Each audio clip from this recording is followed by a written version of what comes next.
Before we get started, is there any, like, aside from just the rampant racism and everything of this, any sort of like weird takes that people want to like get out before they like blindside anyone? No, for me, I think that's the headline. I don't think I had anything else so out there. I Yeah. was not expecting the Klan to show up in Africa, though. That was pretty funny.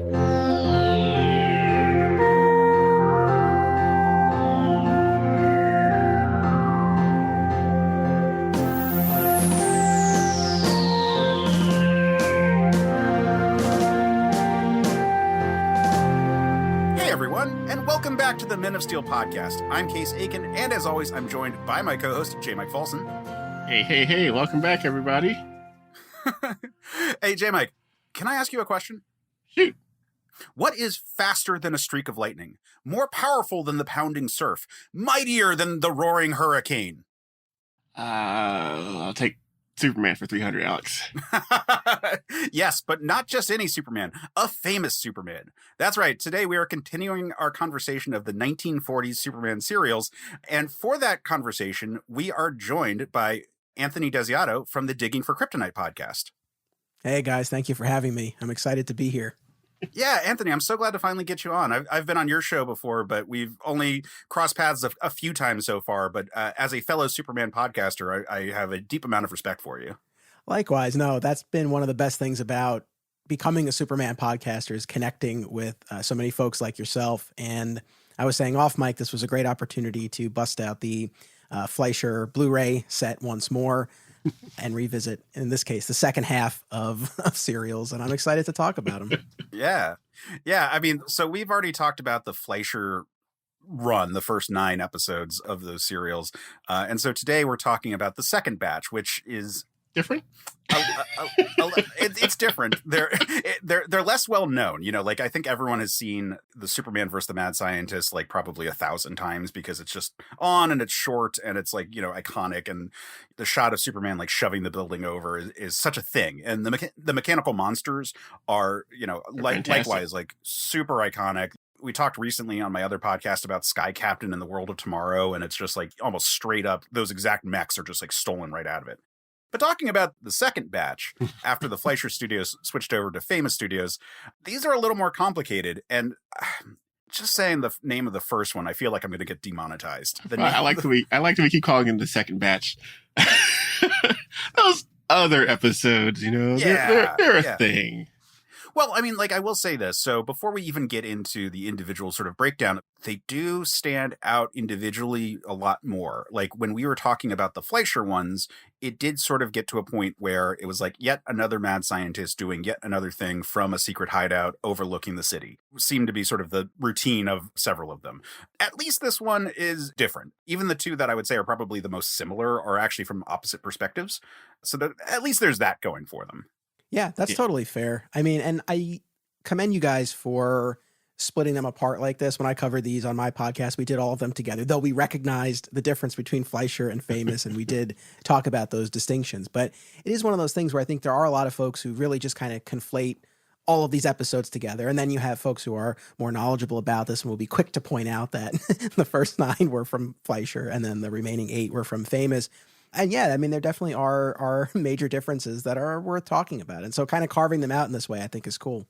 I mean, so we should note, so the reason why we're saying that it's 2 different studios is that Fleischer basically changed into, it was like renamed and sort of reorganized as Famous Studios after the fact. But there's like a clear difference in the production between them as well. And I think for a lot of people, like you said, they conflate them together on macro because it's just like, oh, well, there's 17 of these and they all look pretty similar. It's the same, you know, it's using the voice actors from the radio for the most part. There's a lot of random lines where a character will say something and you're like, that's a different person, including Clark, which is kind of a funny one in there. But Anthony, we talked a bit about our history with these on the last episode, but what is your history with these shows? You mentioned that you covered them on your podcast. Well, it's funny because when you were talking about, you know, the mechanical monster or the mad scientist, you know, the ones that are kind of the heavy hitters that most people know, that's kind of all I knew for a large part of my Superman fan journey. I would watch 1 or 2 of the Fleischer shorts and say, man, these are gorgeous and amazing. And I really got to sit down and watch all of them. and then it would just never happen. So Right. there were multiple times where I would watch a couple, and then that was as far as I got. But not too long ago, when Warner Brothers put out their restored Blu-ray set of all 17, I picked that up, and that's what we did our episode about. And that forced me to really sit down and pour over all of them. So to be honest, I've only watched all of them all the way through, once, and now a second time for this episode. But it was one of those things where when I finally did sit down and go through all of them, I'm like, oh man, I wish I had done this sooner. They were great. And it's just, I'm sure, you guys talked about this, but it's just astounding just how gorgeous and fluid and dynamic that animation was. Yeah. When you consider the time period and how far advanced it was compared to what we would get in subsequent decades. So they're really just gorgeous and well worth watching. And they do go by very quickly since they're so short. So I'm glad that I finally, invested the time, as I should have earlier. Yeah, especially with the Blu-ray, because they are so gorgeous. And you can find the high def versions of these episodes just on YouTube if you search. But man, is there anything else on the Blu-ray? Because I've got it on DVD, but I don't have the Blu-ray set. Are there any other special features or anything that go along with it? Or is it just the 17 episodes? There are a couple of featurettes. I think one had been released on something else at some point, and one is new to this. I watched them when they first came out. Are they worth buying the Blu-ray for that alone? I don't know. Maybe not. But, hand in hand with the restored versions of the shorts, I think it's worthwhile. Although I know that Blu-ray restoration was controversial because you lost a lot of the grain that a lot of the cinephiles like to see. So a bit of controversy over that. But anyway, I liked it. They were nice and clean and crisp, and I enjoyed watching them. And the upside is the other version still exists. And in fact, the other version is easily accessible because all of these are in the public domain. So you are able to just release them on whatever. I have bought them on DVD twice now and then realized that I had bought them different packaging for the two. I would say that the biggest reason to buy it is the physical media side of it. Just to be a collector and to appreciate and support and have access to these things in a way that is always a little fluid and a little flexible when we're talking about not owning the media itself. Right now, you can just easily find it, but who's to say that won't change under some rule change with YouTube or some other guideline change? No, 100%. I mean, when it's Superman or Superman related, more often than not, I want to make sure I have a copy on my shelf. And I do believe in voting with your wallet. And there are things that are long overdue for a release or a re-release. And so when there's an opportunity to kind of show support in a tangible way for something, minimal though it might be, but just to kind of show hey, there's interest, there's an audience for this, I always like to participate and encourage people to do. There are things I would really love to see get a beautifully restored Blu-ray set. So we'll see. Yeah. Well, why don't we actually dig into the individual episodes? I'm pretty sure I'm going to get us demonetized by reading the name of the first one. So the first one is the Japatours, a portmanteau of saboteurs and the Japanese. And at this point, we should probably note that we are well into World War II at this point.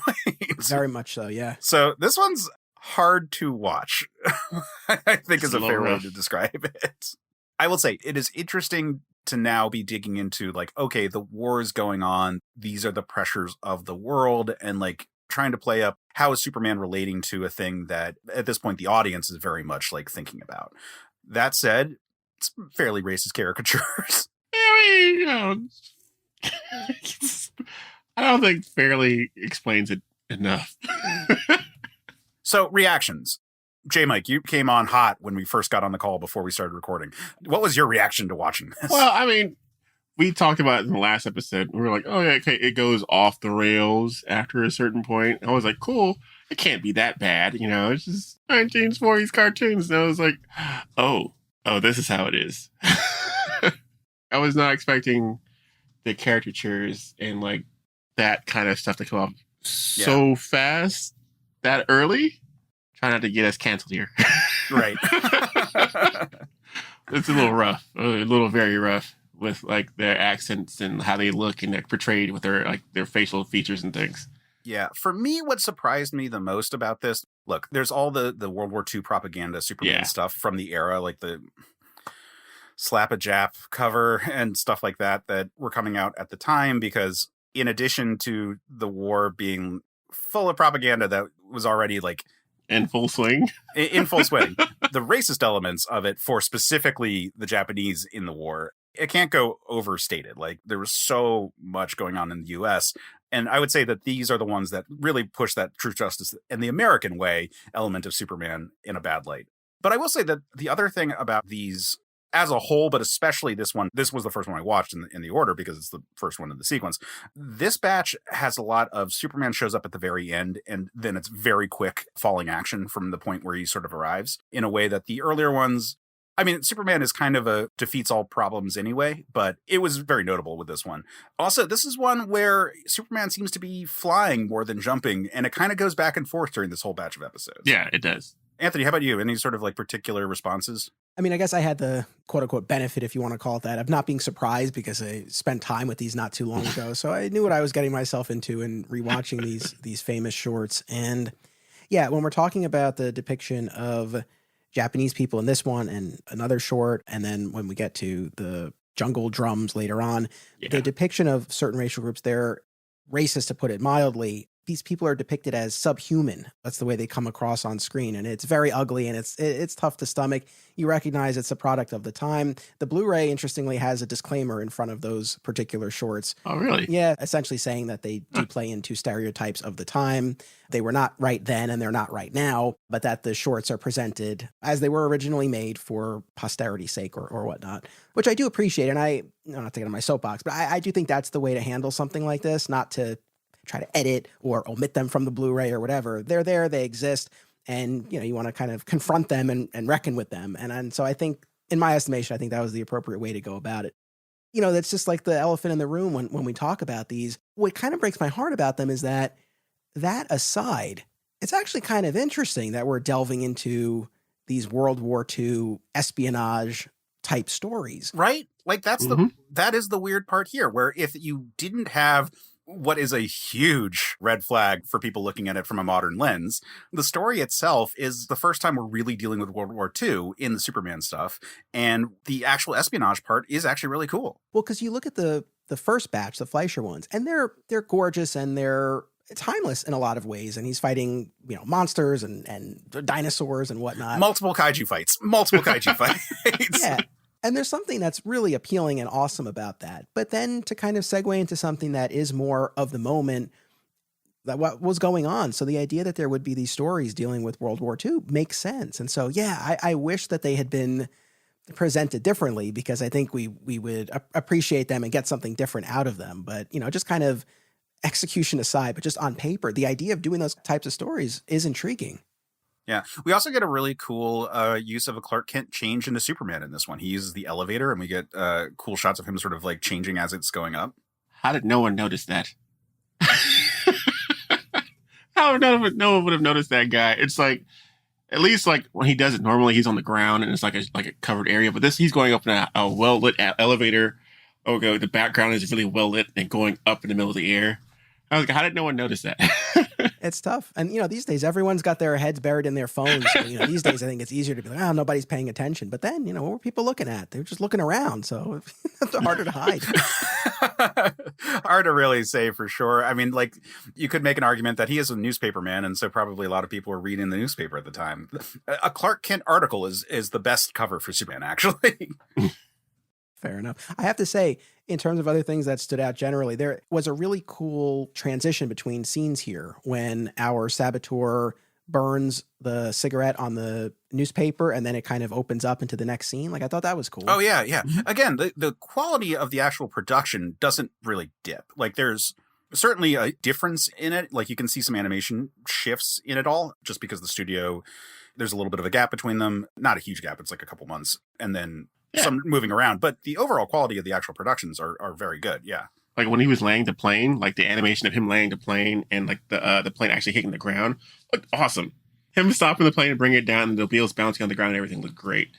It's just kind of like the other stuff going on in the background. Yeah.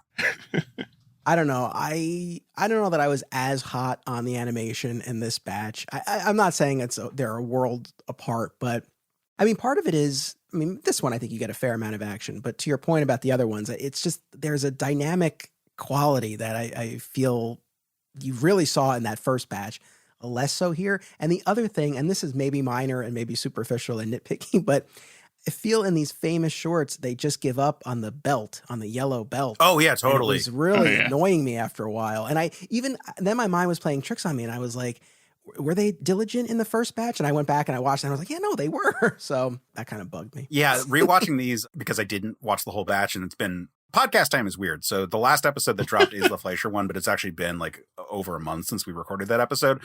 I could not remember for sure if he had the belt. I kept on watching it without the belt in this one, and I was like, oh, did they always omit the belt? Was the yellow just too much because, you know, we get the whole black Superman symbol in this whole era. I'm glad to know that my mind was not playing tricks on me. I was like, very glad for that confirmation there. But that said, aside from like the weird physics of like, can he fly, can he jump, but he can catch a plane, and the weird races, I feel like that kind of covers like most of my thoughts on the Jabbo tours. So why don't we move on to the next one, which is Showdown. This one has a couple of interesting things going for it. For one, this has that classic setup for a superhero story of someone is pretending to be the superhero and like people actually buy it for some reason. Yeah. Which is interesting. It also, and I had to check this one because I was like, is this a proto Jimmy Olsen that shows up in here? And it's not proto in the sense that Jimmy Olsen already existed by this point, but it's not explicitly Jimmy Olsen, but it feels like Jimmy Olsen, right? I thought it was. My brain just kind of like glossed over it. So it wasn't? You're saying it wasn't? It might be. It's just not explicitly. Yeah, I think he serves that function, if not that exact character. When we get to the last short, The Secret Agent, there's that guy Lewis on the street. Yeah. Looks and sounds just like, I mean, right? Or I think it's the same voice distinct? actor for that, but it's just doing this kind of like young boy voice from a adult male perspective. So that one threw me for a loop there. I do really enjoy the transition, by the way, when he's like, it's formal and like Clark Kent, like it's pulling on his collar and then it like fades into him in the tux. Like, I think that's a really cool shot right there. Nice touch. The mobster gave me Godfather vibes. And I was like, this is way too early. Extremely early, considering that like the mob was not a completely understood thing in terms of pop culture at this time. Maybe that's where they got the inspiration from. You know, you say that, but it's actually kind of a funny thing, which is that apparently like the release of The Godfather created a situation where like mobsters tried to ape that style a lot more, and that previously it had been a bit more just like kind of thuggish. And then all of a sudden it was like all these people trying to be like class and honor and all that stuff. So it might be a scenario where this influences that. You know, Mario Puzo did work on the original Superman movie. Very true. I thought this was a cool premise. And at least we're not in problematic red flag territory. Yep. So it's refreshing in that sense. And as far as no one recognizing him, yeah, it requires suspension of disbelief. But I feel like it's easier to buy in the 40s. Right. When presumably what people have seen or heard of Superman is vastly more limited than what would be the case today. So I don't know. It's not as tough a pill to swallow, but yeah, I thought it was cool him trying to track this guy down. Yeah, you get like a guy who's kind of in the right shape and you put him in a Superman costume, and considering that this is an era where Superman's not exactly flying, you know, it doesn't necessarily require that much of a push. It was interesting that like Lois was like, oh, it is Superman. And then like immediately is like, oh, I knew it wasn't Superman. Like they don't really let you live in that sort of mixed up identity situation. Yeah. And the city turns on him awfully fast. All those headlines. I mean, after everything Really he's quick. done for them. I mean, it's like, come on. I did like the crime boss who's like very threatening and uses the golf club. Like it is a fun detail there, especially because we get the setup of him abusing his Superman impersonator. And then when the real Superman shows up, he like tries to do it. And it's like, oh, nope, never mind. Sorry, that was a mistake. That's Mr. Superman there. Yeah. So it's like a fun kind of gimmicky thing. All of these shorts are like pretty quick kind of romps unless there's like a particular big deal. And in this one, it's just the imitating Superman part that like kind of struck me. Yeah. No, these zip by, especially when you know, kind of take out the little preamble. And then we get a couple here that repeat the origin story. So, Yeah. you know, some of them are exceedingly short. It's funny because I'm currently in the process of making my way through the Superboy TV series all the way through for the first time. And there is an episode in the first season that's exactly a takeoff on this. Someone in a Superboy costume pretending to be the character. So I felt right at home here. Yeah. I mean, this has probably happened to Spider-Man like, what, 50 times? Not even the superpowered imitators, like just people dressed up in costume with like a line. It's very tried and true as far as storytelling purposes go. Next up, we have The 11th Hour, which I actually rather enjoyed this as being an inverse of the Japateurs as far as things go, where for some reason, Clark and Lois are in Japan And it opens, actually, this is one which has like a lot of interesting action where it opens with Superman being a saboteur, like being the one who like destroys all their ships. And it becomes this like recurring thing of every night Clark Kent sneaks out as Superman. And I rather enjoyed him getting back to like where they're being held, like replacing the bars on the cell that they're keeping him in, all of those kind of elements to it all. And then the actual action of like the second night he goes out and we see like all of this like destruction and whatnot that Superman is causing on the Japanese fleet. It does a really good job of showing like how effective Superman would be. But also, I would argue it shows that he isn't so powerful that he just wins the war. He's just making it really hard for the Japanese in this episode. And I would argue that this is like a scenario where you could say like, oh yeah, Superman's out there. That's why like we're doing so well in this fleet or that. And like it allows for it to still be like kind of a possibility as opposed to like the comic strip where like Superman goes and captures Hitler and Stalin, like, you know, just like wins the war right off the bat. This, again, we run into the territory here of the stereotypical caricaturist depictions of the Japanese, the buck teeth, the over-the-top accent. It's unfortunate. This is the kind of story I would love to see retold kind of with a modern sensibility, because I think the setup of it is really intriguing. The only thing that I was kind of scratching my head about is Lois and Clark are there at an internment camp, essentially, right?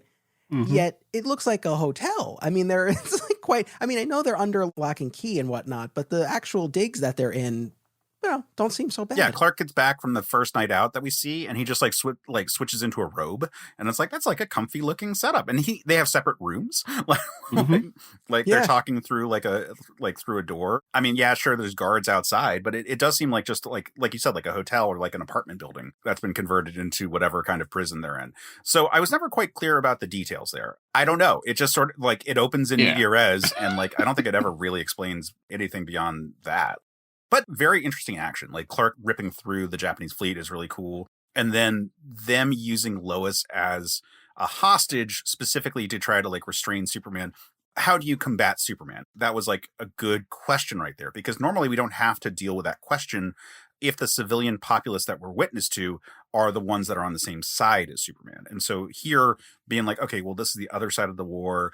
Superman is fighting on the side of the Allies. Like he's here in Japan fucking up their shit. We get to see how effective he is, and that's really cool. Yeah, I thought that worked well. It was funny though that, I mean, it's a good thing he happened to see that sign in time. You know, they're putting up these signs all over. One more act of sabotage and we'll kill the girl reporter, Lois Lane. And, you know, then he wrecks one of their ships, and then he happens to see the sign. Oh, I gotta go. But, you know, he's buried under rubble. He's got to get out. But yeah, no, it was an effective one. Again, I like a very interesting setup. I like that aspect of it. Right. Yeah. It like just like the Japateurs, like there's cool stuff going on that if it didn't have these elements, it would be way more interesting to discuss. As it is, I could easily see like the montage of like interesting Superman scenes using some of like him destroying the boats. Yeah. There's some really good shots of him like leaping into action and leaping from like his acts of sabotage in this whole thing. Just like an awkward element of the story keeps it from being like truly great, but like some cool stuff is going on here. Still want to figure out how they got there, though. Yeah, that would be great. And then at the end, it's just like, oh, Clark was left behind. And like, how does Lois keep getting sent on assignment when she's always in trouble? I mean, the argument is that because she always is going on assignment is why she ends up in trouble. Every time, though. Like, every single assignment that she's on. Hey, to be fair, she is not in every single one of these. True. 95% of the ones that she's in. She's either captured, put in a missile, locked in a secret laboratory, about to be cut in half by a giant laser or something. I'm surprised Perry lets her out of the office anymore. She wants to like the story. Yeah, goes back with the story. That's the thing. She seems to scoop Clark every time, except for one time they explicitly say she doesn't. And here, the one short that she's not in, there's someone who looks and sounds an awful like her. Oh yeah, feels like she's there. If you closed your eyes, you would think that. I mean, honestly, if you're colorblind, you would think that. Yeah. Moving on to Destruction Inc. This is the one that actually has the bus driver Lewis that shows up, who exactly looks just like the Jimmy Olsen type newsboy that we see earlier. So this one, we open with them like hearing a radio announcement, and like both Lois and Clark have the idea like, oh, that's probably a story. And like Lois sneaks away before Clark does. And so she goes and like poses as a factory worker. And this is one of those ones where it's just like, oh, this just races from like plot point to plot point because like immediately she overhears the crew that are like kind of rigging up some sort of like sabotage situation, because that's just every episode of this batch is like about someone sabotaging something related to the war.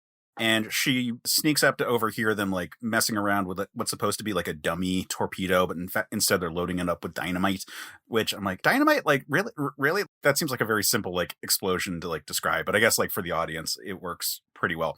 And so she's like stuffed into this dummy torpedo that they're going to use on a boat just to like sort of show off like the latest advancements in their torpedo technology or whatever it is, and also loaded up with dynamite. And Superman comes in. I enjoyed this part because I didn't actually clock it at first. I watched these about 3 times with various levels of I would look away and then like look up from my phone, and then all of a sudden I had missed like huge amounts of things. And it was like, there's this night guard who they just like drop a shitload of metal on, and I'm like, oh, that guy's fucking dead. Oh, he's Superman. Okay. That explains that. I didn't notice it was him the first time. I was like, oh, this is old guy who like walks in. And I was like, cool. Like I said, I looked at my phone, looked back up, and I was like, oh, they killed him. Right. Oh, okay. No, I think it's a reasonable thing to miss. I think they did a good job. And then, of course, ironically, as the audience, it's like, we're fooled by this disguise. And yet Lois is the one who is able to see through it. I didn't like this one, though. I did not get what the villains were. I mean, we don't get any backstory here. So presumably they're either traitors or foreign agents, again, who are there to sabotage. And maybe that's all we need to know, I suppose. It just felt very nebulous about like what their agenda was and why specifically they were doing this. Yeah, I also did not find it particularly compelling. Like I said, it's kind of a sprint of plot points on this one.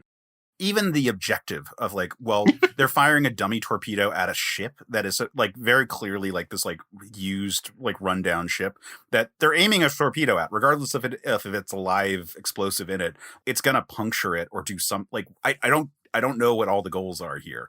And I think this is a problem of this like serial format where they are just like sprinting through, and this one's a particularly short one. Yes. But it is funny at the very end where, like, for one thing, that clerk gets back in the security guard outfit for some reason after this whole thing is done. Like, what? Yeah. Like, including putting the fake mustache on. Very committed to the bit, I guess. Yeah. No. But then Lois sees through that disguise, but not through the normal Superman one. Somehow. Yeah. You know what, though? I think the serial format's tough because I spent some time with the Kirk Allen movie serials, and those were serialized. So it was, for the 2 of them, there was one, overarching narrative across all of those chapters. And it got so repetitive where the plot was like very slowly advancing, but it was still the same kind of dynamic that was playing out chapter after chapter. And it just got so repetitive and so redundant versus here where they're standalone, but you have such limited screen time and real estate that, again, something like this really doesn't get developed in any meaningful way. So it's tough whether you go fully serialized or just standalone. Yeah. I think it can be a tough format. I'm going to make a mean joke right now, but are you saying that the Kirk Allen ones are kind of like a Brian Michael Bendis script? How dare you?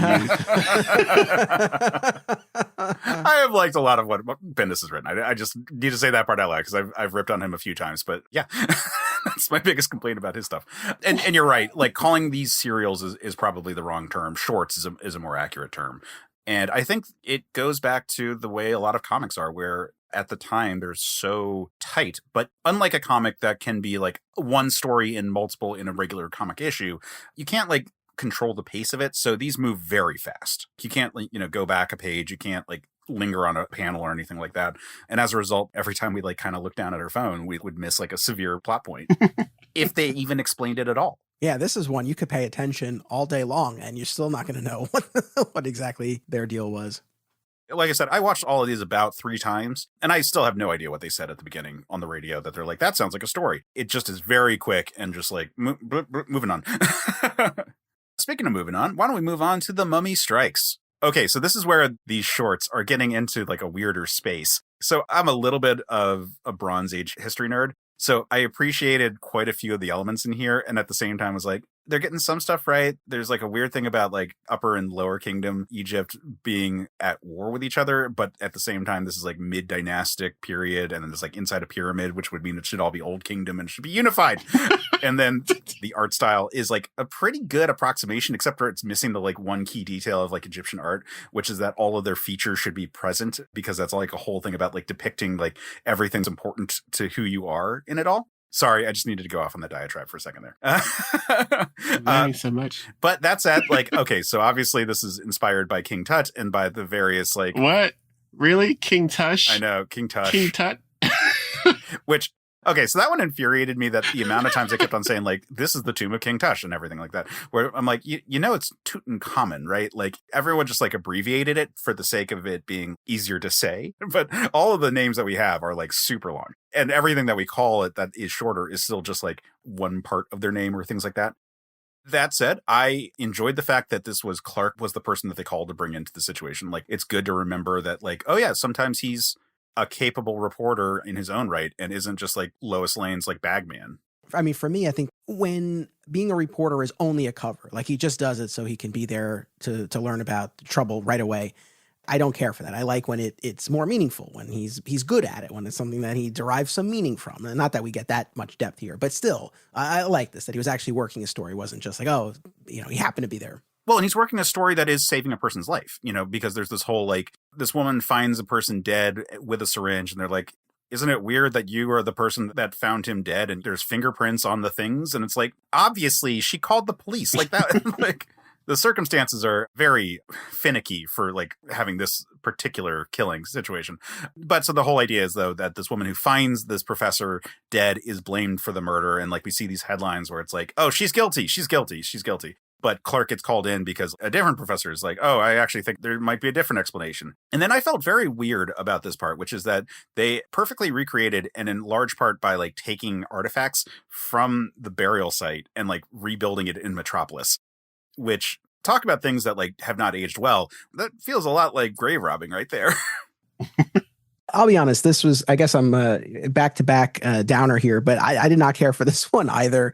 I don't have the affinity for that history per se. So it was an awful lot of the professor monologuing about the backstory here. And I'm like, all right, like we got to kind of move this forward. So I didn't get a ton of mileage out of this one, but in fairness, I appreciate that we mixed up the war propaganda and did a little something different. Yeah, it's at least doing a different kind of thing. And then apparently the sarcophagus, It's cursed, you say? it's cursed. Yes, it's cursed and also booby trapped. Like, so there's a needle that pops out and poisons people, which is apparently what killed the guy. And that the syringe that he had was actually a serum that can bring things back to life, which I guess was partially what was being used for the mummified corpses that were then revived when like the pendant like shined a light. There's a lot of magic in this one. The sort of, I would say there's a problem in general with all of these famous ones of orientalizing things. And like in this scenario, it's like, oh, look at the ancient magics of the Egyptians. The fact that we have a sarcophagus that when you open it will activate the dead. And also the dead are giants. Like they've got these like, at first when they show the hieroglyphics of these like guards that are like bowing to the prince, I assumed that was like some sort of stylized things. But then when we actually see them, like, no, they're actually fucking giants. They're huge guys who are able to fight Superman. The whole Egyptian episode reminded me more of like, was it The Power of Shazam? Yeah, the we read a long launch for time the ago. Jerry Ordway series. Yeah. Where it like starts off in like, was it the pyramids they were Yeah, in? they were in a pyramid that was going to be flooded when the dam was constructed. Yeah, I mean, like, look, I'm not trying to say that I really liked this. I'm just saying that I enjoy the aesthetic of actually dealing with like ancient Egypt because I'm just a nerd for that kind of thing. And it was popular at the time, like the discovery of King Tutankhamun's tomb was this huge landmark because it was one that actually wasn't robbed already. And so it was like a huge window into like Egyptian culture that had at the time hadn't really been seen. That's kind of fun. I enjoy this rip from the headlines kind of thing. It is weird that we have just huge fucking guys who can fight Superman like that. I think they don't explain that at all beyond just being like, well, they're ancient magic. Alchemy stuff. I do also enjoy that this is explicitly the time where Clark scoops Lois, which makes sense considering the fact that he was the person who came to cover the story and Lois just sort of followed him because she's a bitch. I love Lois Lane, but the Lois Lane of the Superman cartoons very much is trying to scoop Clark at every possible turn in very unscrupulous ways. So in this one, they say she's injured, but her entire arm, like both arm, is like bandaged up. And I'm like, what injury happened? Because it wasn't like they were burned or something like that. It's like, did they just get broken? Like, did the mummies like crush her hands? And that's why she's at work, but in fully bandaged up arms? It's pretty severe to be in cast in both arms. Yeah. And then she does the whole pun of like, my mummy done told me, which, okay, cool. I will say I do enjoy that, at least that there is like some falling action in this one, which was a common thing in the first batch of these, but is less so. This one and Showdown have like moments where they're back at the office and they kind of like, yeah, ha ha ha. But I think one of the problems I have with the famous studio ones in general is that Superman shows up and the short ends right after he shows up. He just sort of like solves the problem and then it's like, and we're done. But none of the famous ones are as good as any of the Fleischer ones. Like that, I think we just need to be aware of just in general. And on that note, let's move on to the incredibly uncomfortable jungle drums. Yeah, that's a rough one.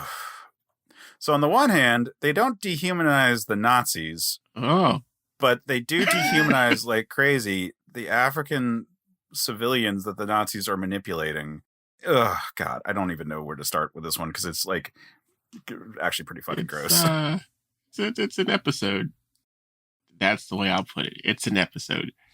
Yeah, it's a pretty grotesque. It's a pretty grotesque visual representation of the African people. Yeah, including like a lot of like shots of like their faces just like looming over everyone, like like kind of it fades over kind of thing, and it's just that like the mask and everything too.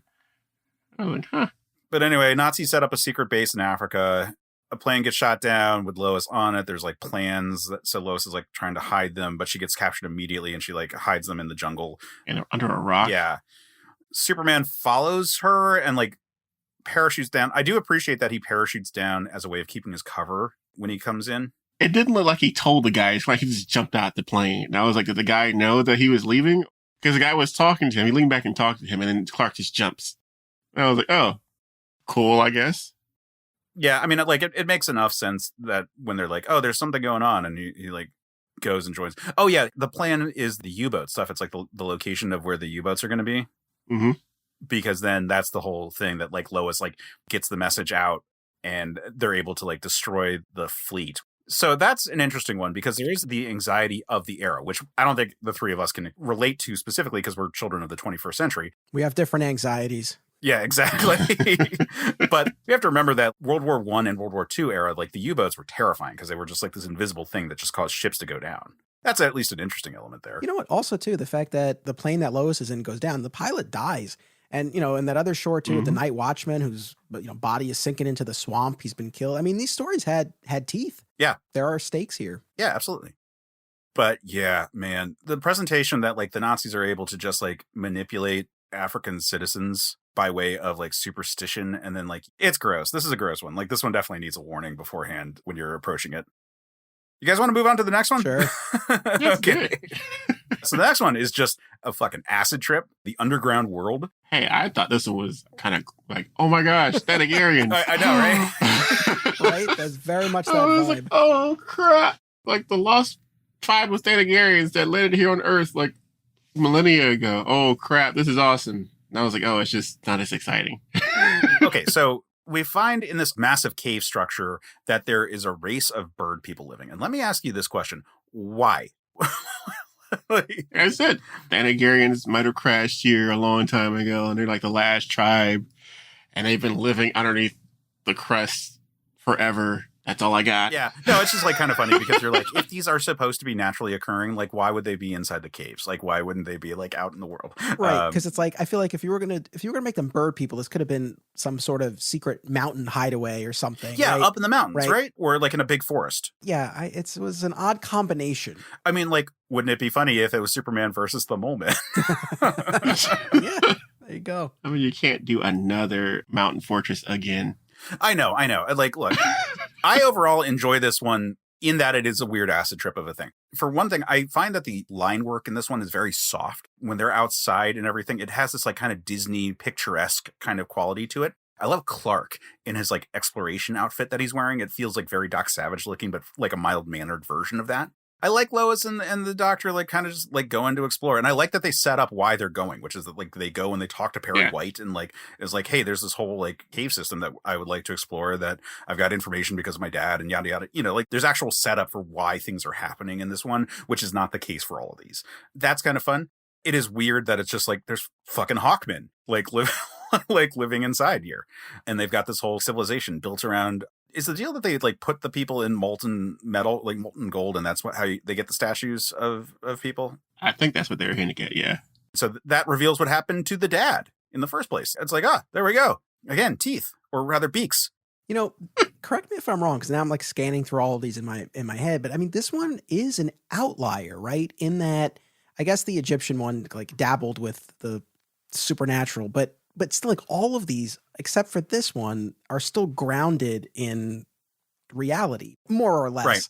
Even the ones where it's like a dinosaur that's been frozen thaws out, you know, in the first batch. But still, this whole thing about just this subterranean species of bird people is pretty out there among these shorts. Yeah, much more out there. Yeah, because I would point to the Arctic Giant episode, but like we said, it's a T-Rex thing. It's it looks more like Godzilla, but it's just frozen in ice. Those are all sci-fi, and this one's leaning more into fantasy. I guess technically the Mummy Strikes is more pure magic because like there's no explanation for these creatures. That's a good question of like, is this more fantasy than the Mummy Strikes one? I'm now like curious because you could make an argument that it's also like the Thanagarian situation, even if it's not explicitly Thanagarians. I'm just saying. Yeah, no, but I'm saying like that's at least like sci-fi, right? Like it's aliens, which is like the sci-fi fantasy stuff.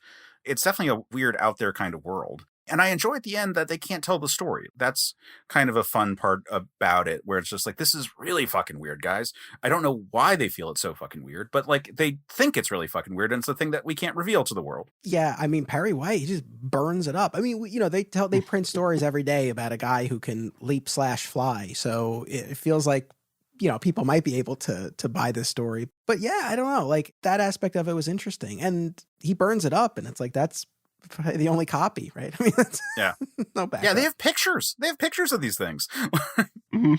Not good enough. Yeah. I do also enjoy that the Hawkmen are like interesting adversaries for Superman. Like they can legit fly. And in this one, he seems to be more jumping than flying. So it's not like an aerial battle, or at least the stakes of the aerial battle are different. Like he's coming up and down and they're like swooping about. And they seem to be physically strong enough to do some stuff. There's one shot that's like a really hardcore shot where one of the Hawkmen like takes a spear and like it looks like they straight up stab him, and then Superman like stands up. So I'm not sure what the blocking of that was, like if he somehow like rolled out of the way or something. Because like it seems that if they missed him, they stab the earth. The handle is like sticking up in frame. But we don't know how strong these guys are. Like they do seem to be able to put up a fight with Superman, even one-on-one. Like when an individual hits Superman, he like actually like gets knocked back a bit. Mm-hmm. And so that's an interesting element for this one, even if it's just so out there. This is a more modestly powered Superman. I mean, the fact that, I'm forgetting offhand exactly which short, but I mean, he does punch people, right? So the idea that then he could be hit himself, even by not, the most powerful adversary, it tracks with this iteration of it. I was going to ask, how did the dynamite explode? Because it was in the boat and it went through a waterfall and then it blows up. Oh, just it should be wet. Definitely a don't think about it situation there. I was watching it and I was like, wait, how did that happen? Because it's like, oh no, the boat got away, and they're chasing the boat, and then they're like, oh, by the waterfall, and they look at it and it goes right through the waterfall and then it explodes. And I was like, I need answers. Because Clark has, at least he throws a grenade to keep the Birdmen in the cave. Water hits dynamite, everything goes crazy, and they get trapped. I just want to know. I mean, there seems to be a big correlation between being plunged into water and explosions in this series. Like all the boats that Superman like pulls into the water like explode. Maybe that's your explanation. Maybe this is a weird world where physics involve the pressure of water causes things to combust. Okay, the ships I understand because like the combustion engine and things at the time. I get that one. This one, I feel like water shouldn't just make dynamite explode, but that's just me putting it out there.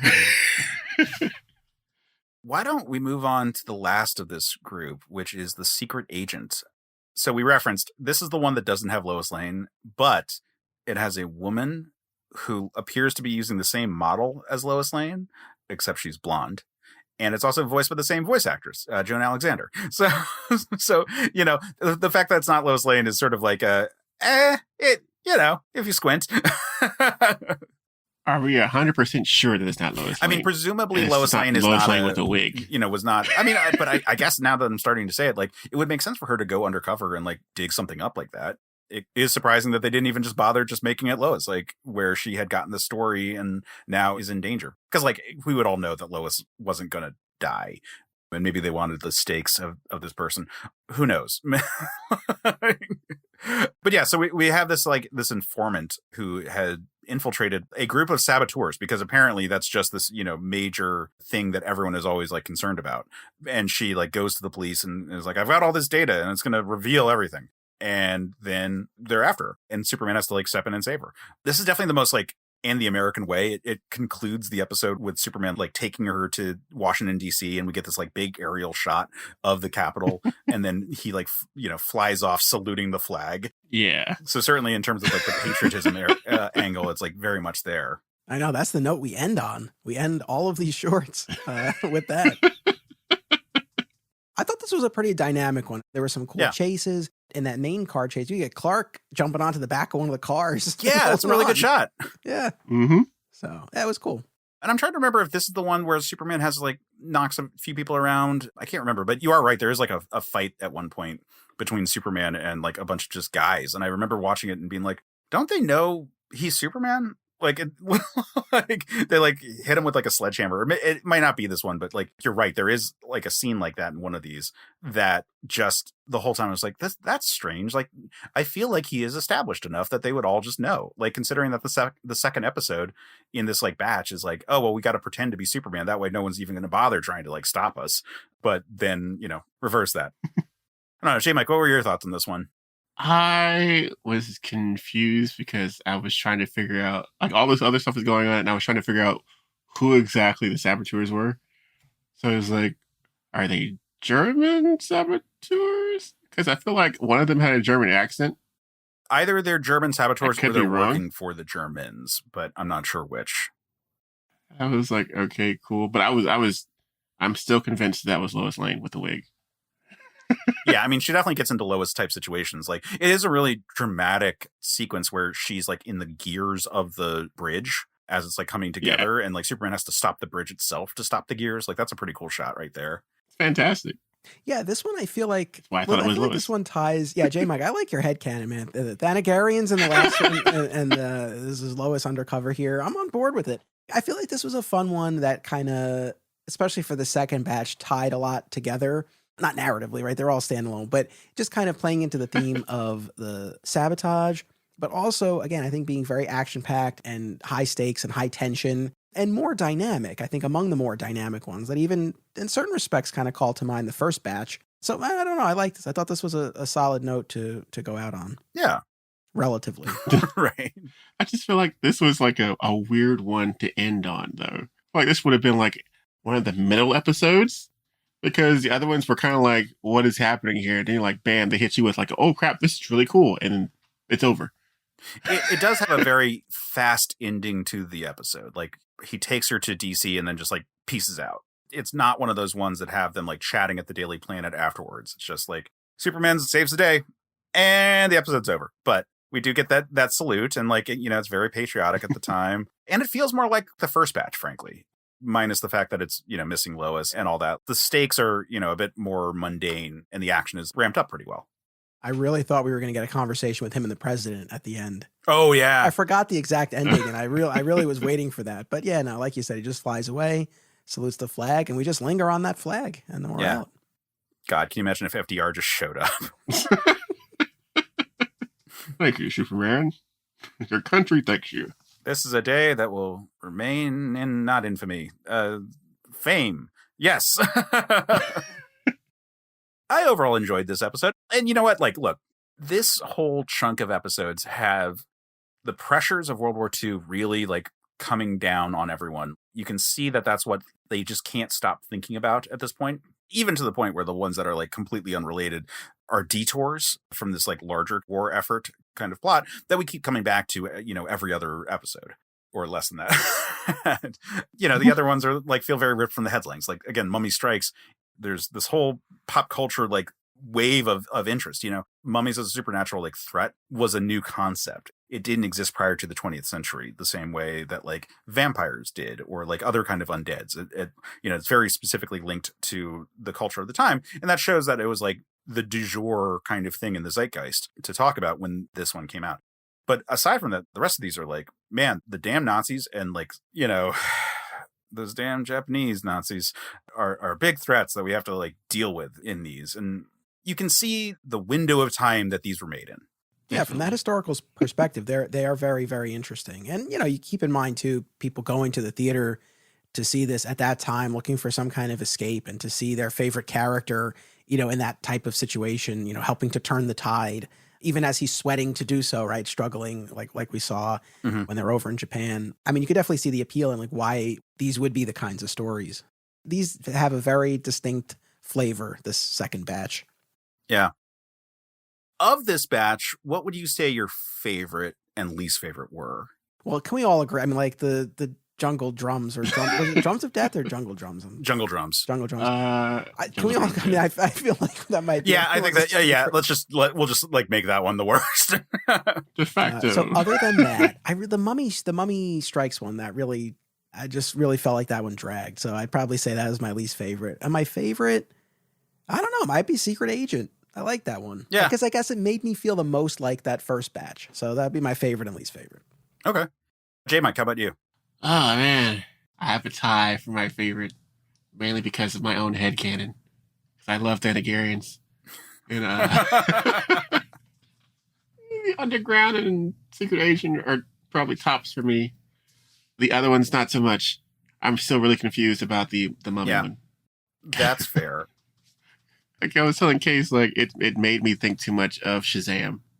And I was like, it's kind of bad for you to be thinking of another character while you're watching a Superman cartoon. Sure, but I don't think that comparison is really as apt for the original Captain Marvel stuff of the time. Like, while the serials had some Egyptian flavored stuff going on with it, and like the original origin, indicates like, okay, well, there was like Black Adam, who was a previous person in Egyptian times and so forth. It's not like as like rooted in like the Egyptian mythology, but I see why that's influencing you. Yeah. Really, Case? I will say I'm going to go with 11th Hour actually as my favorite of this batch, just because I think that the sequences of Superman just being like a destructive force are so interesting and so different from everything that we have seen in the rest of these.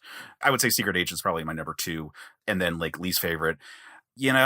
Obviously Jungle Drums is the worst. I guess Japo Tours, just because like it's also like uncomfortable in very big ways, which is funny that like 11th Hour ends up being like my top, even though it also has some uncomfortable elements, but I think there's more going on that like kind of saves it for me.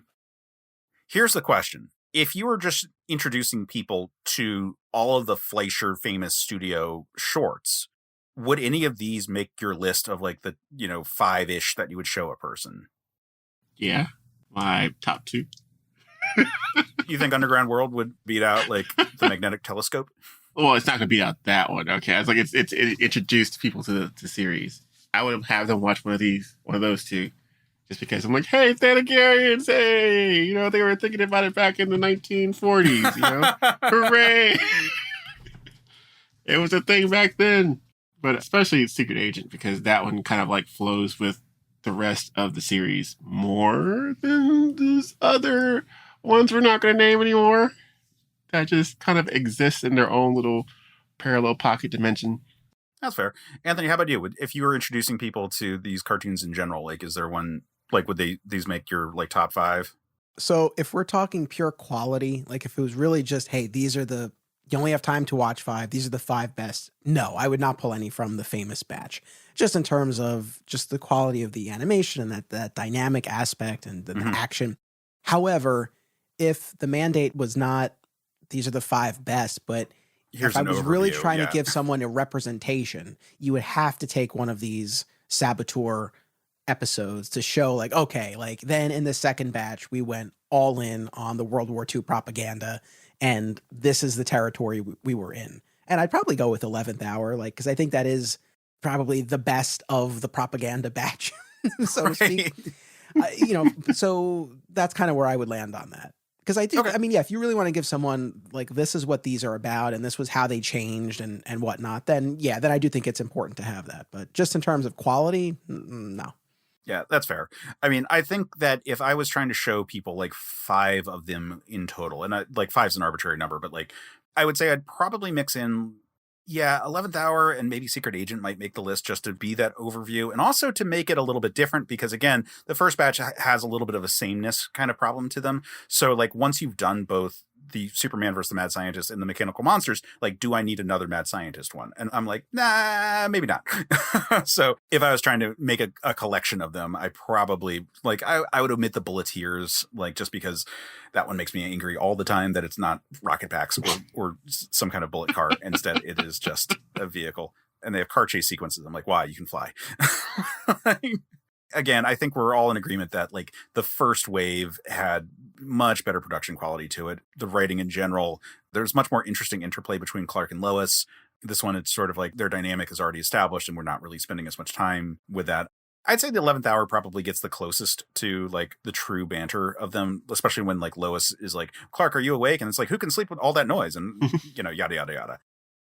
Anthony, you mentioned at the top that you had ended up watching like the first couple and just being like, these are classic, and then just never really watched the others. And I sort of feel like I'm kind of in the same boat, which is that like I had seen stuff of these, but like they're not the ones that really stick out to me. Like once you get through the first couple of the Fleischer Studio ones and you're like, oh yeah, here's all the quality. There's so much greatness to it all. As a general work, they are all impressive things, especially for the time. But none really like hit the heights of the Mechanical Monsters for me, like, which I think is going to live as my favorite. And so I can understand why people would sort of remember those like first couple and like kind of blur out the rest as just being like, here's all of those other episodes in these shorts. We got, you've done 2 episodes on them now, and I did a long episode on my show about these. So like, there's always stuff that you can talk about with these. I would say for myself, and like shifting over to comics, I always, in terms of what I think about and talk about when we're talking comics, always I'm focusing on the writing side of it. Though I appreciate it's a visual medium, but I guess with these, they're so driven by the visuals. There's not a ton of dialogue. There's no real character development. There's no serialized storyline. So there's not a lot to sink your teeth into. It's really just the setup and then the visuals and the action. So again, there's still plenty to talk about it as we have.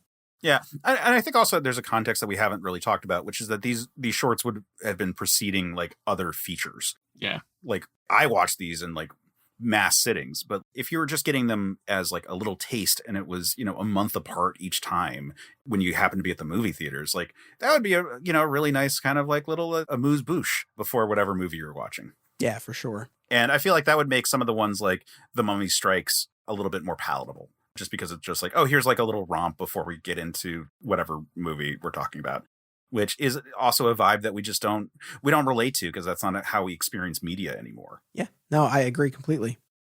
Well, I'm glad that we had a chance to sort of like sit down and look at these ones specifically. I know I had seen the Hawk People before at some point, but I could not tell you. Hungarians. I had also seen like some of the weird like racist stereotype shots at some point, but like, if you had asked if I'd ever seen The Secret Agent before, I don't know if I had. Like I said, I've bought these multiple times, but like after you watch a couple of them, you kind of zone out. You might even leave it on, but you probably haven't remembered all the details from it all, just because there is kind of a sameness, and they're not designed to be watched, 17 shorts in a row. It's a different type of media than that, and like our brains just don't absorb that kind of media the same way anymore. But I'm glad that we did these 2 episodes talking about it. It's very cool seeing this relic of Superman history. It deserves this treatment that you've given it. So kudos. Thank you. It also deserves to have you come on for this conversation because you are a great Superman podcaster and you have an awesome Superman podcast. So why don't you talk a little bit about that? Because I really appreciate that we got a chance to chat today. Thank you so much for having me. It was great. Jmike, was great meeting you, and Case, great to speak with you again. You'll be on Digging for Kryptonite again in the very near future. So I have 2 Superman podcasts. The quote unquote main one is Digging for Kryptonite, a Superman fan journey. available on all major podcast platforms. And we mine Superman's vast 86-year mythology across time and media. We really jump around, we cover a lot. And currently we're in the midst of a mega series, a Superboy fan journey. So Clark's history as Superboy has long been, for the most part, a gap in my super fandom. And now we're closing it. So we've been tackling Clark as Superboy across time and media. It's been fascinating. My perspective is shifting, and we'll be in that territory for a while. So that's Digging for Kryptonite. Yeah. Did I see that you just dug up the pilot for the 60s Superboy TV show? Oh, this was fascinating, man. Wait, yeah. what? So Yeah, I didn't know this existed until I saw your social media post. It's one of my favorite recent recordings. Like, I love them all, but like this one was so much fun. And it's one of the most obscure pieces of Superman media. There was a pilot for a proposed series called The Adventures of Superboy in 1961 that was spearheaded by Whitney Ellsworth, who was producer on Adventures of Superman. And this was just a few years after Adventures of Superman ended following the death of George Reeves. So this was an attempt to like keep the character alive on television with a Superboy show. What's really fascinating about it is that Ellsworth and his writers, they wrote all 13 scripts for what would have been that first season. And then they chose one to film as the pilot, which is out there and you can watch it. But there's a book that has summaries of the other 12 scripts, which is so rare to actually get it. It's one thing to have an unaired pilot. It's like, okay, but then you actually have a sense of what the season would have looked like. And they were planning to do Red Kryptonite and Mixia-Spitalik and time travel and all this stuff. Like, it was wild. Oh, shit. Yeah. Wow. So that's our most recent episode. It was really a lot of fun. And then if anyone's a fan of the George Reeves Adventures of Superman, a television series, we do a rewatch podcast. We're currently early on in season 2. That's called Another Exciting Episode in the Adventures of Superman. And we just go episode by episode talking about the George Reeves series, which, well, the first 2 seasons I've seen, so it really is a rewatch for me. But as we get into the color years, it'll be a lot of first time viewing for me. But that's one that really has been fascinating too, to really get into. So those are the 2 shows, and I hope people will check them out. Yeah, we haven't talked about the George Reeves Superman yet on this show, and I'm sure that when we get into that, I will be pouring through those episodes to see your perspective on it all. Just because it's one that I watched on Nick at Night all the time as a kid, but I haven't gone back to as an adult. I won't monologue about this all night, but I'll just say real quick, one of the things that I think is so interesting about that show is that it changes so much. Where the first season are these very gritty crime noir stories. They're violent. Superman's punching people left and right. And then the second season softens a good bit. And then you get into the color years and it becomes like a more kid-friendly show. So it has, I would argue, like 3 distinct eras to it with different feels. It's deserving of a, revisitation because it's a, important chapter in the character's history. Awesome. Well, for anyone who wants to revisit that, they should definitely be checking out your show, and they should be checking out Digging for Kryptonite, which is such a fun series. And you've got a whole bunch of other podcasts, right? I have in the past. I've consolidated a bit and shows have added, but I did a big Power Rangers fan. And so last year during the 30th anniversary year, I did a year-long show called Summoning the Zords. So if we have any Power Rangers fans out there, we did that. But yeah, right now it's really Digging for Kryptonite and another exciting episode in the Adventures of Superman. And we do Patreon bonus stuff and whatnot, but those are really the 2, the 1-2 punch of the podcast right now. I really enjoyed all the shows that you've worked on, especially Digging for Kryptonite. When we had like our first like year or 2 under our belt, I was like, I should check out and see what other people are doing, because this show started because we were Superman fans who really enjoyed talking about Superman, and that we had friends who were always kind of shitting on Superman because they were Batman fans All the time. And so this show started with a little bit of spite, but it was out of this, like, we just like the character, and we like gushing about Superman and the stuff that's related to Superman and the archetype of it all, and wanted some positivity. So I was curious, like, what else was out there. And so when I stumbled on your show, I was like, oh, this is a really fun show with like kind of a similar viewpoint on the character and the subject matter. So people should definitely go and check out Digging for Kryptonite ASAP. Yes, no, please, no. I appreciate the kind words. And no, it's fun. It's so funny. The last thing I'll say is, like, I feel like my perspective now is so skewed because I agree with you historically. And I worked in a comic shop for many years. Can't think of too many people who came in like, I love Superman. Like, it's a Batman, it's Spider-Man, it's all that other stuff. But I feel like my perspective now is so skewed because week in and week out, I'm talking to fellow Superman fans and I'm releasing these episodes and they're being consumed by people who also enjoy Superman. And I'm, interacting with those folks. So it's like in my head, it's like, we all love Superman. But I know that not always the case. And so that's why, to do shows like this, to shine a light and share what we love about the character is a good thing. Yeah. Well, Anthony, thank you so much for coming on. Do you have social media plugs you want to give? So Digging for Kryptonite has handles on Facebook, Twitter, Instagram, Threads. So Digging for Kryptonite, if you search for it, should find me. Cool. Jmike, how about you? If people want to find you and follow you, where can they go? I am over on Twitter at jmike101. You can come hang out, talk, chat, throw some funny memes. I'll try my hardest to respond. That's fair. I mean, it is kind of a dumpster fire of social media these days, so it's hard to really recommend people to check that out. What I can recommend for people to check out is the Certain POV Discord server. You can find a link in our show notes or on our website, certainpov.com, and you can come interact with us directly. We're there. There's great conversations going on the Men of Steel thread on our server, as well as our general comic book channel. So come check that out. It's a really fun time. And if you are unsure of that, but still want to interact with me, you can find me on Twitter and all the other platforms at Case Aiken, except for on Instagram, where I am Quetzalcoatl5, because I'm holding on to my damn AIM screen name from high school for dear life, because I was pretentious as hell and into both mythology and the Legion of Superheroes in high school. But check that out, then circle back here for our next episode.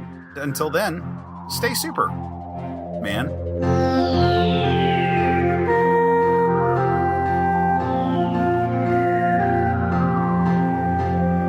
Men of Steel is a Certain POV production. Our hosts are Jmike Folsom and Case Aiken. The show is scored and edited by Jeff Moonen. And our logo and episode art is by Case Aiken.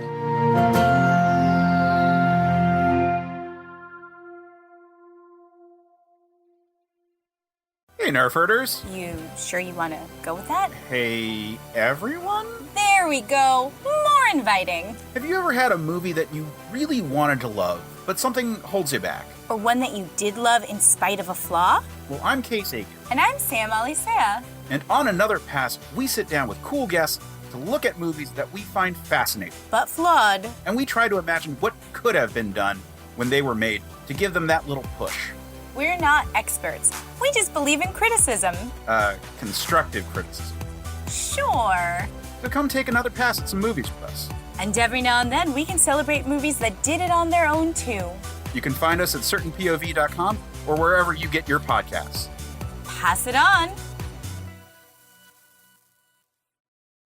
CPOV. CertainPOV.com.